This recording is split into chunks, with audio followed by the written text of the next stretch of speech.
Assalamualaikum warahmatullahi wabarakatuh. Kepada yang terhormat Ibu Kepala Sekolah SDN Barendah 4, kepada yang terhormat Ibu Bapak Guru SDN Barendah 4, dan juga yang terhormat Ibu Tenaga Pendidikan Ibu Dila.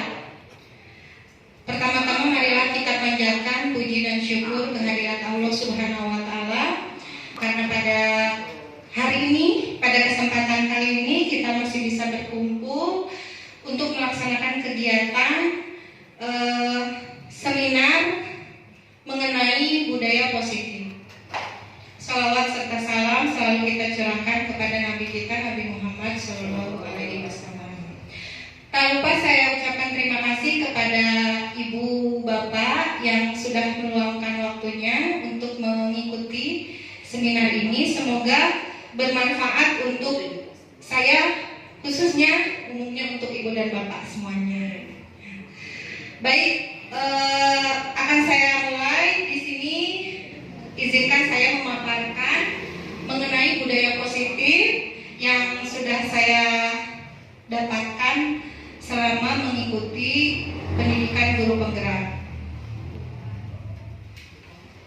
Baik, untuk hari ini ada konsep-konsep yang akan kita bahas, kita diskusikan dan saya paparkan. Di antaranya adalah perubahan paradigma belajar, kemudian disiplin positif, motivasi perilaku manusia, kebutuhan dasar, posisi kontrol restitusi, keyakinan kelas, dan yang terakhir segitiga restitusi. Nah, untuk kegiatan pertama sebelum kita masuk ke pembahasan, kita coba dulu ya kegiatan kepalan tangan. Buka tangan Anda, coba ibu-ibu, bapak buka tangannya, kemudian bayangkan Anda meletakkan sesuatu yang sangat berharga di atasnya. Misalnya ada berlian, atau ada emas, atau uang 20 gepok gitu ya. Kemudian kepalkan tangan Anda dan genggam benda tersebut dengan segala daya. Bayangkan ada orang yang akan mencoba dengan sekuat tenaga. Jadi yang ibu bapak genggam akan diambil sama orang ini dengan berbagai cara untuk meminta Anda memberikan benda tersebut. Apa yang akan terjadi? Bayangkan ada barang berharga di tangan kita, kemudian orang lain mau merebut atau mengambil barang yang ada di kepala kita. Apa yang terjadi? Silahkan, ada yang mau menjawab? Ya, mangga. Bismillahirrahmanirrahim. Ketika kita memegang sesuatu yang berharga, lalu ada orang yang berusaha untuk merebutnya, maka kita akan memperjuangkan dan mempertahankan benda tersebut.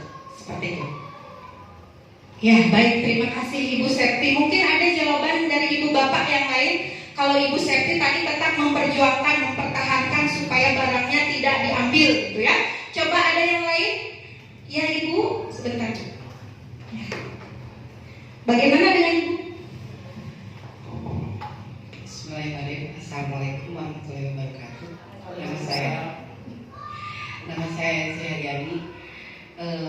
Untuk saya pribadi, mungkin kalau kita punya sesuatu yang akan direbut oleh orang lain, berusaha untuk mempertahankan diri untuk menyelamatkan barang tersebut, walaupun mungkin dengan jalan berontak sekalipun. Mungkin itu ya. Terima kasih. Billahi taufiq wal hidayah. Wassalamualaikum warahmatullahi wabarakatuh. Waalaikumsalam warahmatullahi wabarakatuh. Jadi Ibu EN dengan Ibu Septi sama-sama memperjuangkan apapun demi barang ini gitu ya. Apakah ada ibu-ibu atau bapak yang mau memberikan dengan cuma-cuma, dengan misalnya orang tersebut dengan daya upaya merayu bujukan yang sangat hebat gitu ya, sampai kita mau memberikan barang tersebut? Ada tidak di sini? Ada tidak yang mau memberikan? Ada sepertinya. Ada. Sepertinya ada. Ada. Kalau kena bujukan mungkin bisa saja ya. Nah, bisa saja dipertahankan, bisa juga diberikan. Berarti secara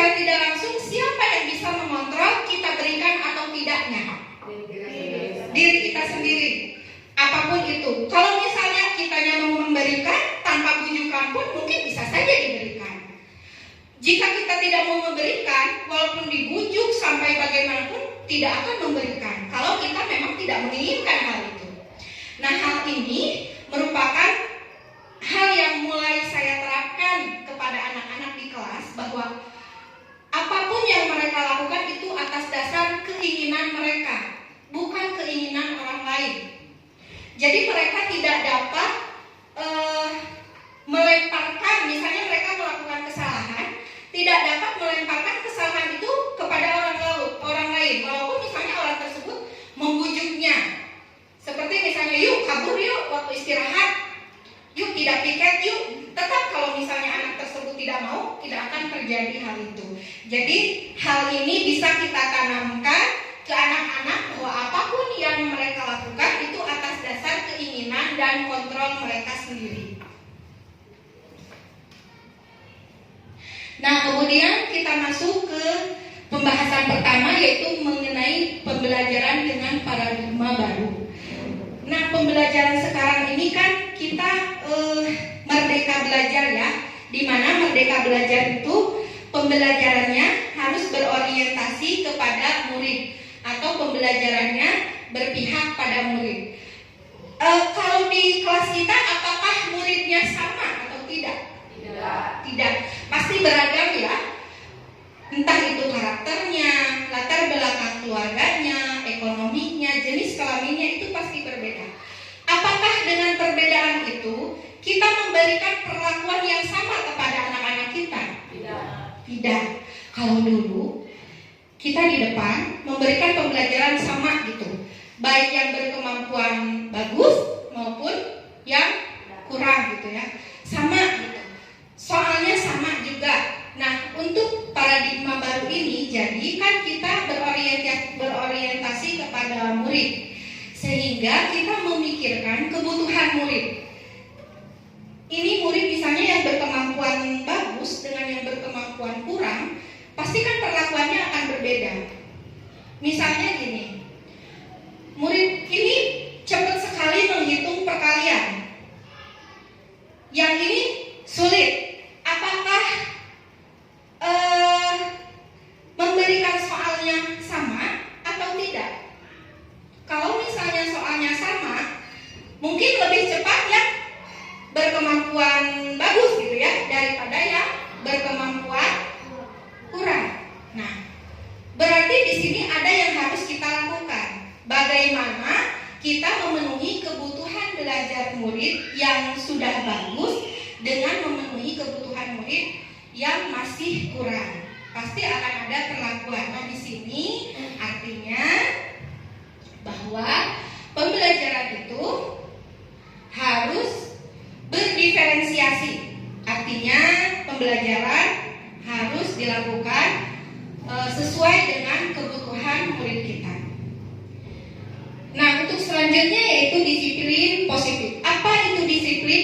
Ibu, bapak mungkin ada yang yang tahu gitu ya mengenai disiplin itu apa ya? Ibu teriak? Menaati peraturan. Ada juga yang lain? Ibu, bapak?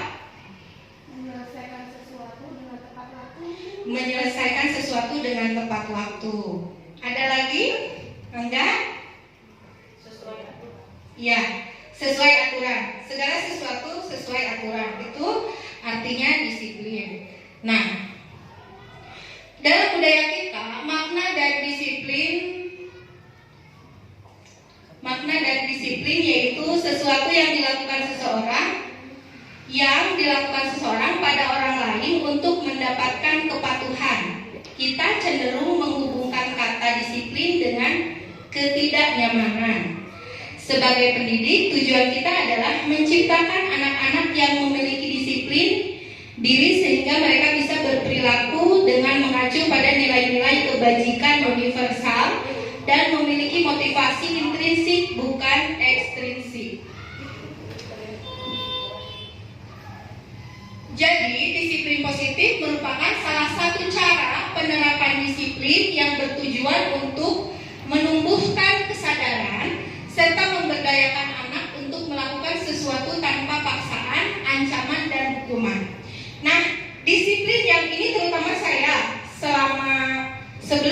mendapatkan pendidikan guru penggerak, dalam mendisiplinkan anak itu saya cenderung hukuman, sanksi, supaya anak tersebut menaati aturan dan memiliki efek jerah. Ternyata disiplin positif, yang positif itu tidak memberikan hukuman atau sanksi, karena di sini kalau disiplin positif itu mengerjakannya itu tanpa paksaan, ancaman dan hukuman. Jadi mereka disiplin karena memang keinginan mereka, karena memang motivasi intrinsik mereka itu tumbuh gitu ya, tanpa ada ancaman atau hukuman. Konsep disiplin dengan identitas gagal. Jadi di sini, nah ini yang pernah saya lakukan dulu, yaitu memberikan hukuman atau penghargaan. Untuk paradigma sekarang, konsep disiplin dengan identitas gagal itu adalah dengan adanya hukuman atau penghargaan. Karena jadi gini, kalau hukuman itu dampaknya menyakitkan, tidak nyaman, murid takut, memaksa, murid menyembunyikan kesalahan, dan murid menjadi rendah diri. Dengan hukuman itu jadi berdampaknya seperti ini. Saya sendiri waktu SMP pernah, hanya gara-gara tidak menggunakan topi, saya mendapatkan hukuman ditampar. Sampai sekarang saya mengingatnya. Mungkin ada ibu dan bapak yang pernah mengalami hal yang sama, ada tidak? Sampai sekarang ingat. Sampai sekarang ingat. Nah, mungkin untuk sekarang hukumannya, kalau misalnya kita mendisiplinkan anak dengan hukuman, itu berarti konsep disiplinnya itu adalah gagal. Sedangkan memberikan penghargaan tadinya kan ingin memotivasi anak lain supaya mereka ikut anak-anak yang baik, yang bagus gitu ya. Tetapi ternyata berdampak tidak efektif. Kenapa? Karena mungkin mereka baik itu selama mendapatkan penghargaan. Tetapi ketika mereka sudah tidak mendapatkan penghargaan, hal itu tidak dilakukan lagi. Lalu merusak hubungan. Merusak hubungan itu artinya ada kecemburuan gitu ya. Kok itu saja sih yang dikasih, karena memang anak itu yang selalu misalnya kalau nilai bagus. Kalau misalnya tidak pernah kabur, anak-anak itu saja. Makanya anak-anak yang lain menjadi iri gitu ya, menjadi timbul cemburu. Akhirnya mereka menjadi mematikan kreativitas. Mereka udah nggak mau, udah gitu aja yang dapatnya gitu. Jadi mereka tidak mau melakukan hal yang bisa mengikuti anak yang mendapatkan penghargaan. Kemudian menghukum dengan sistem ranking. Ada yang ranking misalnya kan ada yang bagus gitu ya dulu, yang suka datang pertama kali, yang datang paling pagi kahiji gitu ya. Kemudian yang datang yang kedua. Nah yang datangnya paling pagi itu dapat penghargaan, misalnya dapat uang atau dapat makanan gitu. Jadi itu aja yang dapat. Ini contohnya dulu pada waktu angkatan berapa gitu ya, pernah saya menerapkan ini. Ternyata ya anak-anak itu lagi. Jadi akhirnya anak yang lain tidak mau, karena sudah tahu itu pasti yang dapatnya. Kemudian yang terakhir, merampas hak menghargai dirinya. Jadi kalau dengan penghargaan, anak-anak itu berarti mempunyai motivasi eksternal. Mereka berperilaku baik itu karena ingin mendapatkan penghargaan. Baiknya mereka melakukan itu karena memang keinginan diri sendiri, karena motivasi dari dalam diri sendiri. Dengan arti mereka ingin menghargai dirinya sendiri, supaya berbuat baik itu artinya mereka menghargai dirinya sendiri. Nah, untuk konsep disiplin dengan identitas sukses itu seperti ini. Jadi menerapkan konsekuensi dan restitusi. Untuk konsekuensi ini artinya penguatannya jangka pendek. Seperti misalnya ada nanti contohnya ya. Kemudian dampaknya kalau dikonsekuensi membutuhkan monitoring atau pemantauan berkelanjutan. Kemudian stimulus respon, murid menghormati peraturan, kehilangan waktu untuk mengurangi kesalahan. Sedangkan jika kita menerapkan restitusi, murid akan bertanggung jawab atas perilakunya, fokus pada pemecahan masalah jangka panjang, murid menghormati dirinya dan orang lain. Kemudian tadi yang teori kontrol, jadi segala sesuatu itu dilakukan atas kontrol dari diri sendiri. Dan yang terakhir, murid bersemangat memperbaiki kesalahan.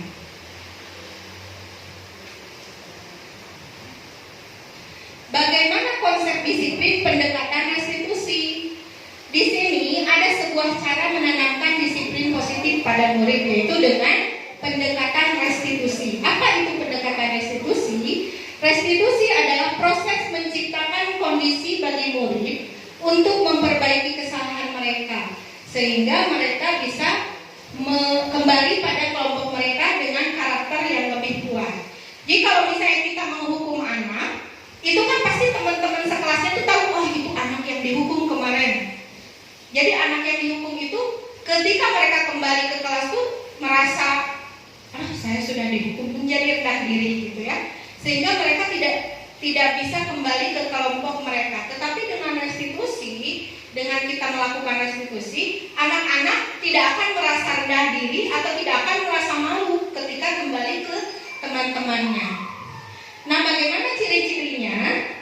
Ciri-ciri restitusi, pertama, bukan menebus kesalahan, namun belajar dari kesalahan. Yang kedua, memperbaiki hubungan. Jadi yang tadinya misalnya temannya berselisih, karena mendapatkan restitusi, jadi antara teman ini ada memperbaiki kesalahan. Tidak ada yang merasa saya disalahkan atau dia disalahkan. Kemudian tawaran bukan paksaan. Ini adalah penawaran. Jadi penawaran itu ya terserah mereka mau mengikuti atau tidak. Berarti bukan paksaan. Kemudian menuntun untuk melihat ke dalam diri, mencari kebutuhan dasar yang mendasari tindakan, fokus pada karakter bukan tindakan, dan menguatkan dan fokus pada solusi. Jadi bukan masalahnya yang kita perbaiki, yang kita fokuskan, bukan kesalahannya tapi solusinya. Apa perbedaannya? Hukuman, konsekuensi, restitusi. Contoh kasus, di sini ada kasus yang ada siswa sering tidak mengerjakan PR. Kalau hukuman berarti guru menghukum siswa hormat bendera selama 10 menit. Guru marah dan murid menjadi takut. Kalau kita terapkan konsekuensi, guru memberikan konsekuensi untuk mengerjakan PR-nya saat istirahat atau dikerjakan sebanyak berkali lipat. Dampaknya, guru tegas dan siswa menghormati peraturan. Namun ketika restitusi, guru menanyakan keyakinan kelas atau dirinya dan membantu siswa menyelesaikan masalahnya. Kemudian, guru terbuka dan siswa menghormati dirinya dan orang lain. Di sini kita bisa menerapkan konsekuensi, tapi jangkanya jangka pendek. Kalau misalnya restitusi, itu bisa berdampak jangka panjang. Dalam melakukan sesuatu, pasti seseorang, semua bahkan mempunyai motivasi perilaku ya. Nah, apa itu motivasi perilaku manusia? Motivasi perilaku manusia itu adalah dorongan yang timbul pada diri seseorang secara sadar atau tidak sadar untuk melakukan suatu tindakan dengan tujuan tertentu. Jadi kita berperilaku pasti punya tujuannya gitu ya. Kalau misalnya ada kan beda-beda lah tujuan seseorang, motivasi seseorang itu. Ada anak yang ketika di depan guru baik gitu ya, baik, senyum. Nah, kita tidak tahu anak itu mempunyai motivasi apa. Apakah ingin terlihat baik di depan guru atau memang anak tersebut seperti itu. Ada anak yang sering datang pagi karena mendapatkan pujian misalnya dari gurunya. Nah, itu kan kita tidak tahu motivasi anak itu datang pagi kenapa. Apakah karena mereka ingin dipuji sama guru? Apakah mereka ingin dipuji sama teman-temannya?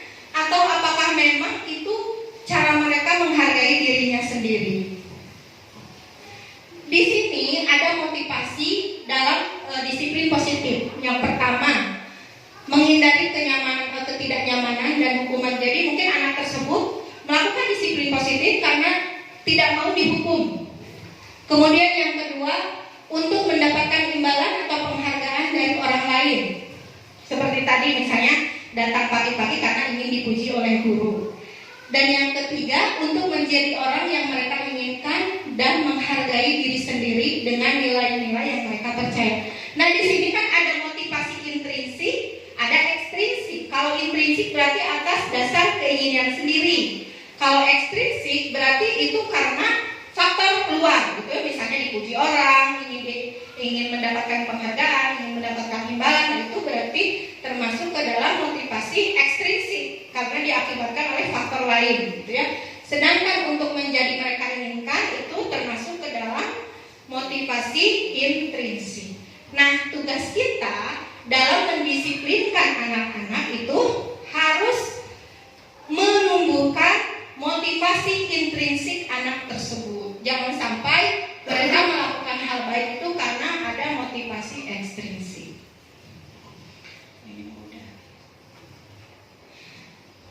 Nah, berdasarkan kebutuhan dasar manusia, kebutuhannya itu terbagi ke dalam 5. Yang pertama adalah bertahan hidup, yang keduanya kasih sayang dan rasa diterima, yang ketiganya penguasaan, yang keempat kebebasan, dan kelima kesenangan. Anak-anak kita di kelas itu mempunyai 5 kebutuhan yang harus mereka penuhi. Ketika mereka tidak dapat memenuhi kebutuhannya, maka mereka cenderung berperilaku negatif. Misalnya, anak yang kurang kasih sayang, biasanya mereka di kelas itu mencari perhatian dengan cara berperilaku negatif seperti jahil kepada temannya, suka membuli temannya. Itu karena dia ingin diperhatikan oleh teman-temannya atau oleh ibu guru, bapak guru. Nah, cara mereka mendapatkan kasih sayang itu dengan perilaku negatif. Kemudian misalnya mereka butuh penguasaan, berarti dia menguasai, gitu ya. Jadi butuh penguasaan biasanya kalau misalnya gini ya, kayak mereka tidak bisa mengendalikan emosi, berkuasa, ingin berkuasa, ingin ditakuti sama teman-temannya. Kemudian kebebasan. Kalau mereka tidak merasa bebas, biasanya di sekolah itu bebas gitu, masih nggak bisa diem gitu anaknya ya, ingin kebebasan karena mereka membutuhkan kebebasan, rasa bebas gitu. Jadi ketika mereka tidak terpenuhi kebutuhannya, maka mereka berperilaku negatif. Sehingga ketika ada anak yang bermasalah, kita boleh mengidentifikasi anak tersebut sebetulnya ini kebutuhannya apa yang mereka butuhkan. Apakah rasa kasih sayang, apakah kebebasan, apakah kesenangan, atau mungkin bertahan hidup. Kemudian dalam memberikan disiplin positif ada 5 posisi kontrol restitusi. Posisi kita sebagai guru ini ada 5 posisi, yaitu sebagai penghukum, pembuat merasa bersalah, bisa juga sebagai teman, bisa juga sebagai pemantau, atau bisa juga sebagai manajer. Posisi kontrol yang tidak disarankan di sini adalah sebagai penghukum atau membuat merasa bersalah. Kalau penghukum di sini kan pasti kita yang namanya menghukum, kita bisa sambil marah-marah, sambil nunjuk-nunjuk, dan secara tidak langsung kadang tidak sadar kita menyakiti ya, lisan kita menyakiti perasaan mereka. Dan dampaknya murid akan merasa tidak nyaman, bisa merasa sakit hati, mungkin ingat sampai mereka sudah besar pun akan teringat, dan dampak lainnya bisa saja mereka mengulangi kesalahan. Kemudian yang kedua, itu yang tidak disarankan membuat merasa bersalah. Misalnya, ibu kecewa, kamu gitu wae gitu ya. Kenapa sih kamu selalu seperti itu? Kamu mau ibu dimarahin sama ibu kepala. Nah, itu artinya kita memberikan bahwa seolah-olah anak itu salah dan kita dimarahi karena anak itu. Jadi seolah-olah kita memojokkan anak itu. Nah, itu bisa menjadi dampaknya anak tersebut menjadi menyesal. Oh iya, saya salah, maaf ya. Tapi anak tersebut akhirnya menjadi merasa rendah diri karena berpikirnya gara-gara saya ibu jadi dimarahin, gara-gara saya ibu menjadi kecewa, menjadi sakit hati. Di sini, nah jadi posisi kontrol yang tidak disarankan yang tadi yaitu penghukum dan membuat merasa bersalah. Posisi kontrol yang disarankan di sini bisa sebagai teman, bisa juga sebagai pemantau, atau bisa juga sebagai manajer. Kalau sebagai teman, kita bisa berbicara dengan anak tersebut sama seperti teman. Tapi ada dampaknya nggak kalau misalnya kita kayak ke teman gitu? Dampaknya ada nggak buat anak? Jadi kurang sopan ya. Jadi merasa karena terlalu dekat dengan gurunya, jadi anak tersebut merasa saya tuh kayak teman, jadi akhirnya meremehkan gitu ya. Kemudian pemantau. Pemantau artinya seperti tadi misalnya konsekuensi. Kamu tidak mengerjakan PR, konsekuensinya kerjakan PR-nya. Mungkin kalau dulu ya, saya tidak akan mengulangi lagi kesalahan, tulis di lembar. Kalau dulu gitu ya. Nah, itu sebagai, lalu kita pantau, sudah beres belum tugasnya? Itu berarti kita pantau. Nah, kalau pemantau ini memang anak-anak bisa mengerjakan gitu ya, menyadari mereka salah. Tetapi nanti hukuman ini menitik beratkan pada hukuman atau hadiah untuk dirinya. Jadi tidak berdampak panjang. Sedangkan kalau manajer, artinya manajer berarti kita mengelola. Kalau manajer ya, mengelola mereka, membimbing mereka supaya bukan kita yang menilai atau bukan kita yang berkata kamu salah, tapi anak tersebut yang secara sadar, oh iya bu, saya salah. Jadi ada kita mengarahkan anak kita supaya mereka itu sadar akan perbuatannya. Bukan kita yang yang berkata kamu salah, kamu harus memperbaikinya, kamu harus seperti ini. Bukan seperti itu, tapi kita mengarahkan anak tersebut supaya tumbuh kesadaran dari dalam dirinya dan mau memperbaiki kesalahannya atas dasar keinginannya. Nah, di sini dampak pada murid, mereka akan mengevaluasi diri, bagaimana cara memperbaiki diri.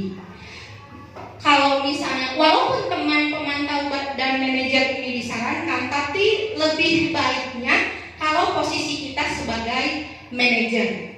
Sebagai pemantau itu mungkin kalau misalnya ada anak yang selalu mengulangi kesalahan, kemudian kita posisikan sebagai manajer, tapi sekaligus sebagai pemantau. Jadi memantau sejauh mana mereka bisa memperbaikinya.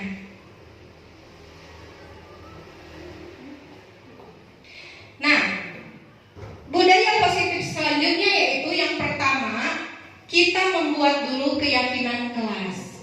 Di sini ada contohnya. Waktu itu saya bersama anak-anak membuat keyakinan kelas. Anak-anak diberikan kertas yang seperti itu, lalu mengisi keyakinan kelas yang mereka yakini. Jadi bukan kita yang membuatnya, tetapi anak-anak yang membuatnya. Kemudian ditempelkan di depan. Lalu kita bahas. Ibu bapak ada yang tahu keyakinan kelasnya itu maksudnya bagaimana ya? Keyakinan kelas.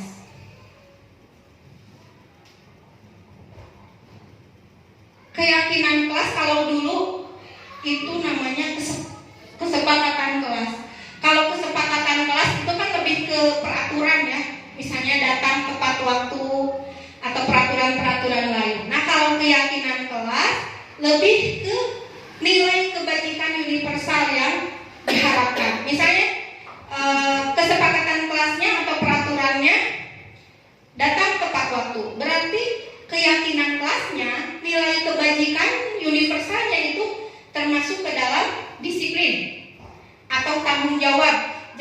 keyakinan kelas itu berbentuk nilai-nilai seperti menghargai teman, disiplin, tanggung jawab, komitmen, atau mungkin mencantumkan yang ada pada profil pelajar Pancasila seperti mandiri, gotong royong. Jadi peraturan-peraturan itu dirubah lagi menjadi nilai-nilai kebajikan.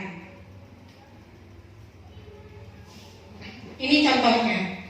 Jika di kelas ada peraturan atau kesepakatan kelas, selalu kembalikan buku ke tempatnya. Artinya keyakinan kelasnya atau nilai kebajikannya itu tanggung jawab. Kemudian peraturan dilarang mengganggu orang lain. Artinya keyakinan kelasnya menjadi menghormati orang lain dan diri sendiri. Kemudian peraturannya hadir di sekolah 15 menit sebelum pembelajaran dimulai. Berarti keyakinan kelasnya komitmen. Lalu dilarang melakukan kekerasan. Keyakinan kelasnya menghormati orang lain. Dilarang menggunakan narkoba. Keyakinan kelasnya menjadi keselamatan atau kesehatan.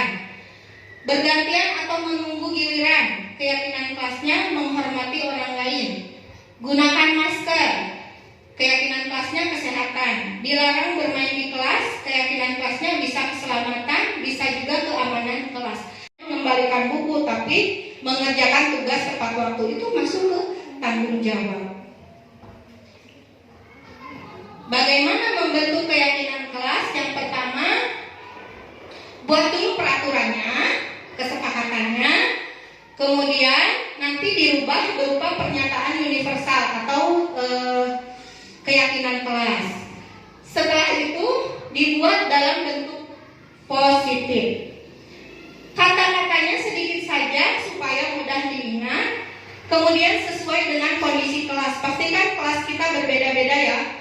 Kelas rendah sama kelas atas pasti akan berbeda keyakinan kelasnya.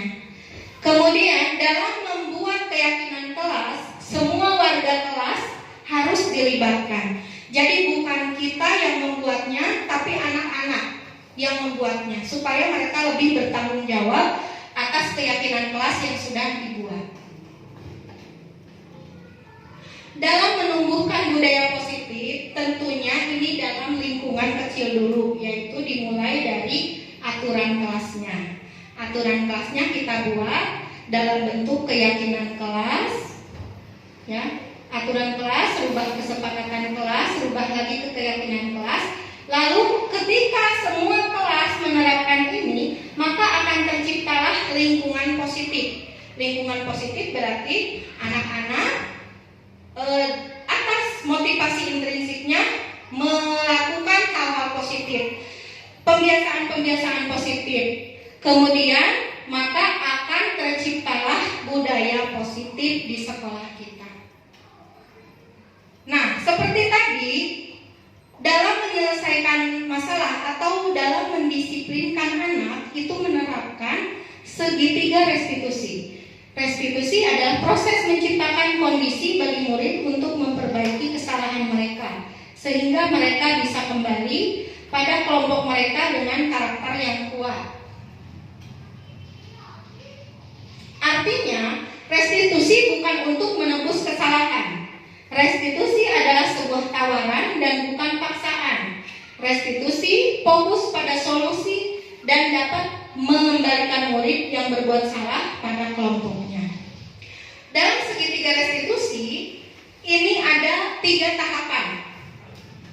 Tahapan yang pertama itu adalah menstabilkan identitas. Dalam tahapan menstabilkan identitas, di sini kita memberikan pandangan kepada anak kita bahwa setiap anak itu pernah melakukan kesalahan.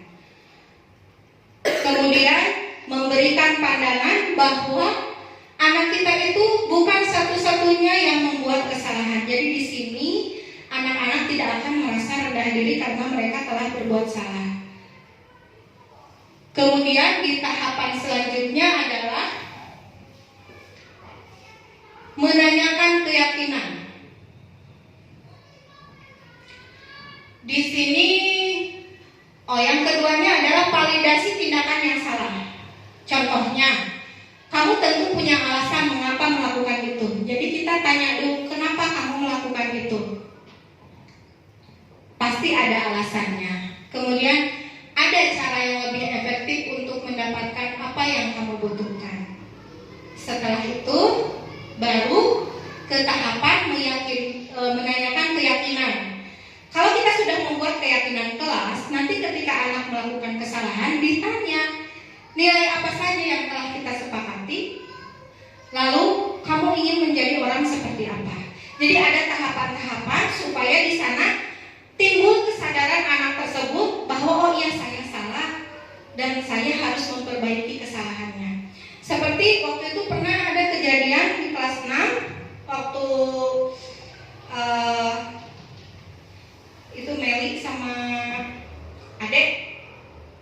Pada awalnya mereka takut, mungkin ya takut dibawa ke kantor. Mereka takut, jadi saling berdebat, tidak mau disalahkan. Jadi mereka ini seolah-olah merasa saya benar dua-duanya. Jadi berdebat, enggak bu, bukan itu. Jadi akhirnya mereka debat. Kemudian saya bilang seperti ini, ibu tidak mencari siapa yang salah. Nah, ketika saya mengutarakan hal itu, mereka diam, menunduk. Kita sama-sama cari solusinya. Ibu tidak mencari siapa yang salah. Ibu hanya ingin kejujurannya. Nah, ketika saya berkata seperti itu, maka anak-anak tersebut jujurlah bahwa oh ya bu, saya melakukan ini. Tidak lagi beradu mulut, tidak lagi berdebat. Dan akhirnya kedua-duanya mengakui saya salah. Lalu saya berkata, bagaimana cara memperbaikinya? Ketika saya bertanya memperbaiki, mereka lalu menjawab tidak akan mengulanginya lagi. Lalu saya tanya, kesepakatan apa? Keyakinan apa yang sudah kita sepakati? Saling menghargai ibu. Lalu apa yang dapat kamu perbaiki dari kesalahan ini? Jadi kita hanya menuntun saja, biar anaknya saja yang merasa bahwa oh ya saya salah. Dan bukan kita yang menjudge, kamu harus begini, kamu harus begitu. Tapi anaknya sendiri yang mau melakukan hal itu. Dan di sini ketika saya menerapkan, yang terlihat sekali perbedaan. Jadi mereka tidak takut untuk mengakui kesalahan. Kemudian dua-duanya merasa tidak ada yang dipilih kasih gitu ya. Jadi mereka dua-duanya merasa saya diperhatikan oleh ibu, saya tidak disalahkan oleh ibu. Sehingga setelah itu sudah tidak terjadi apa-apa. Tapi memang ini tidak bisa dilakukan secara instan. Pasti adalah salah satu anak yang tidak mungkin satu kali itu dia berubah. Pasti ada beberapa tahapan lagi. Karena memang di sini ketika kita menerapkan restitusi itu kita bisa posisinya sebagai manajer sekaligus sebagai pemantau. Jadi kita memantau seberapa besarnya mereka sudah melakukan memperbaiki kesalahan itu. Jika misalnya masih mau melakukan lagi, ya kita restitusi lagi. Terus seperti itu. Jadi ketika anak-anak melakukan kesalahan, kita lakukan segitiga restitusi. Supaya di sini budaya positif, jadi artinya kita mendisiplinkan anak dengan cara disiplin positif, sehingga akan tumbuh budaya positif di sekolah kita. Seperti itu. Mungkin dari bapak atau ibu ada yang mau berbagi pengalaman mengenai mendisiplinkan anak di sini sebelum kita tahu bahwa disiplin positif itu jangan menggunakan hukuman. Ada yang mau berbagi? Ibu, bapak? Ketika ada anak yang melakukan kesalahan, apakah pernah memberikan hukuman? Pernah. Jenis hukumannya seperti apa Pak Ismail? Dijiwir. Berarti fisik ya. Kalau ada ibu yang lain, ada menghukum atau konsekuensi. Kalau konsekuensi kan berarti kaitannya sama mata pelajarannya. Kalau hukuman itu kayak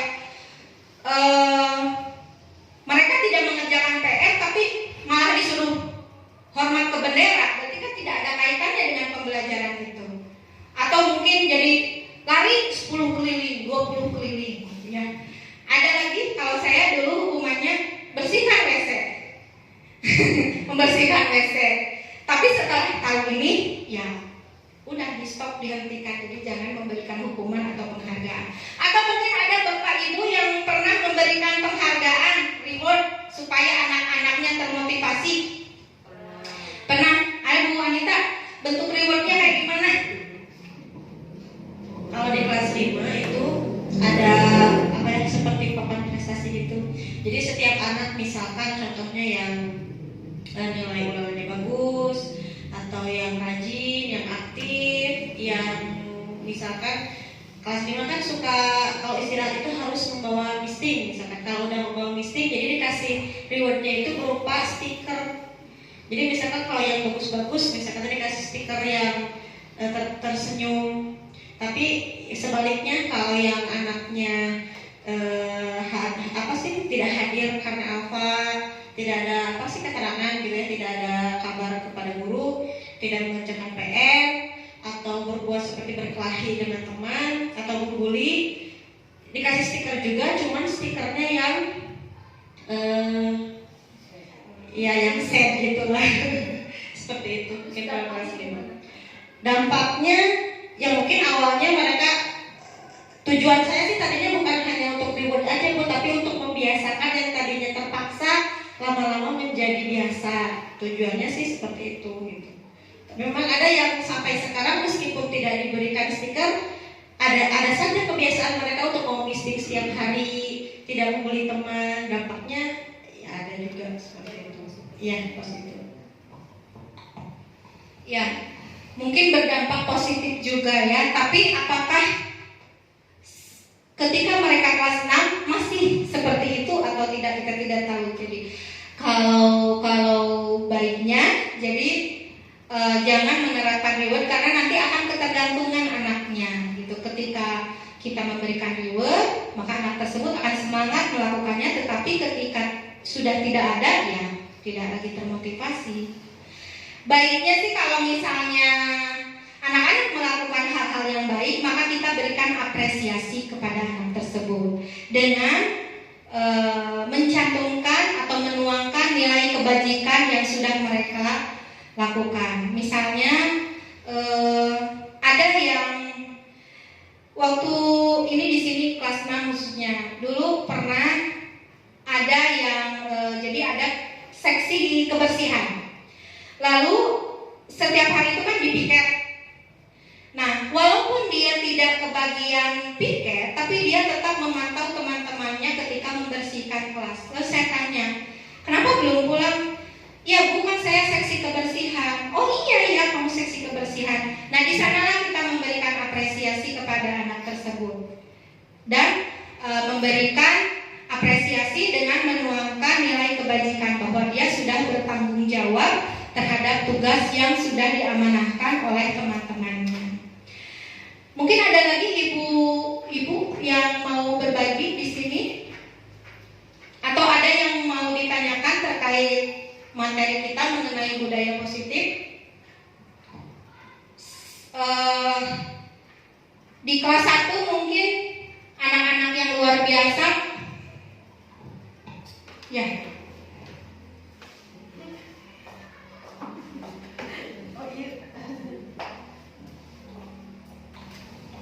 Ya, terima kasih Bu atas kesempatannya. Kalau untuk di kelas 1 kembali sama kurang lebih ya Bu ya, ada keberagaman dari karakter peserta didik. Untuk anak yang memang dia sudah dikatakan cukup konsisten melakukan hal baik, kami selalu memberikan apresiasi. Wah, hebat ya. Dengan ucapan, dengan senyuman yang manis. Nah, mereka akan merasa senang melihatnya. Lalu tidak lupa kami juga ucapkan terus rajin ya, atau dalam tulisannya rapi, terus rapi ya, jangan sampai berantakan ya. Iya Bu, mereka senang. Lalu untuk anak-anak yang biasanya ya kelas 1 masih kurang kondusif ya Bu dalam belajar, entah itu lari-lari dan lain sebagainya, sehingga penyelesaian tugas itu terlambat, bahkan ada yang tidak selesai. Mungkin ketika awal-awal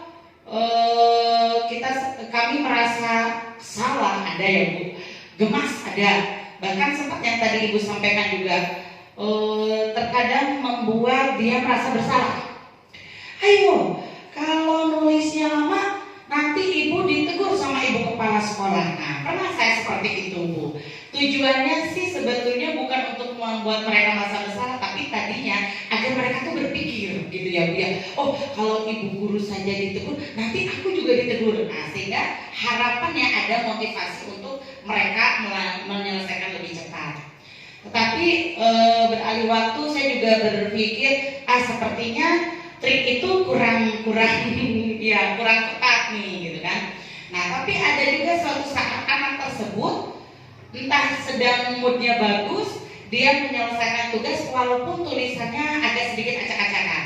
Nah, di situ mungkin memang kalau untuk harapan ke kita mengejar nilai akademik masih jauh Bu. Tetapi saya berusaha untuk mengapresiasi bahwa dia sudah bisa menyelesaikan tugasnya. Nah, di situ apresiasi yang saya lakukan adalah menyampaikan kepada teman-teman di kelas. Hai, ini teman kita yang bernama A, hari ini nulisnya hebat, nulisnya selesai. Ayo kita beri tepuk salut. Nah, semua teman-teman juga yang sudah tahu anak ini memang hampir rutin tidak selesai Bu tugasnya karena banyak bercanda dan sebagainya. Saat itu teman-teman lain juga merasa wah gitu, ada rasa senang dari mereka juga. Ketika diberi tepuk salut, anak ini merasa GR Bu, lalu juga bersenang, ya mungkin senang, dan alhamdulillah untuk besoknya dia berubah Bu gitu. Jadi kalau saya baru-baru ini tidak memberikan reward berupa benda, walaupun pernah saat itu sudah lama saya berikan reward benda, tapi di situ anak menjadi ketagihan ya Bu ya. Itu betul seperti yang Ibu sampaikan, Bu mana Bu, aku mau pensil lagi gitu. Reward yang saya berikan juga memang tidak mahal-mahal lah Bu, benda yang berkaitan untuk belajar. Tapi karena adanya minat anak menyelesaikan tugas cepat dengan alasan ingin mendapat reward, itu membuat saya berubah, membuat saya berpikir oh ternyata dia menyelesaikan cepat itu karena sesuatu, bukan dari hatinya ingin cepat selesai. Begitu Bu. Jadi untuk akhir-akhir ini saya memberikan apresiasi berupa lisan. Begitu. Terima kasih. Ya, terima kasih Ibu Septi sudah berbagi dengan kita bagaimana menerapkan apresiasi ketika anak-anak melakukan hal yang baik. Dan secara tidak langsung anak tersebut berdampak, berubah gitu ya. Karena memang pada kodratnya anak itu masih suka dipuji gitu ya. Wah hebat, wah pintar gitu.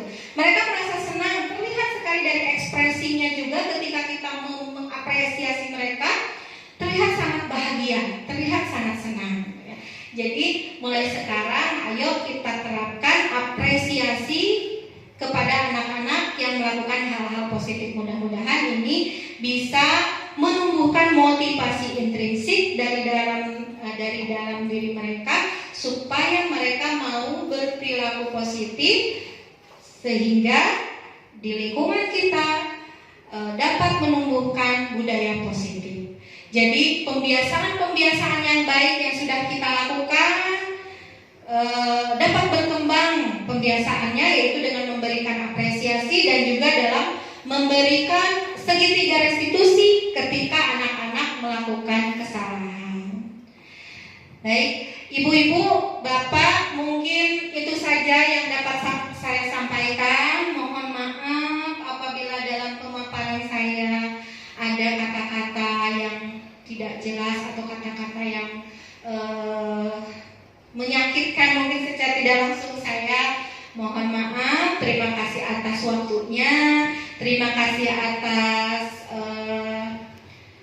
perhatiannya dan mengikuti acara ini sampai selesai. Mudah-mudahan apa yang sudah saya sampaikan dapat bermanfaat bagi kita semua dan dapat berdampak positif bagi sekolah kita. Terima kasih. Wassalamualaikum warahmatullahi wabarakatuh. Waalaikumsalam.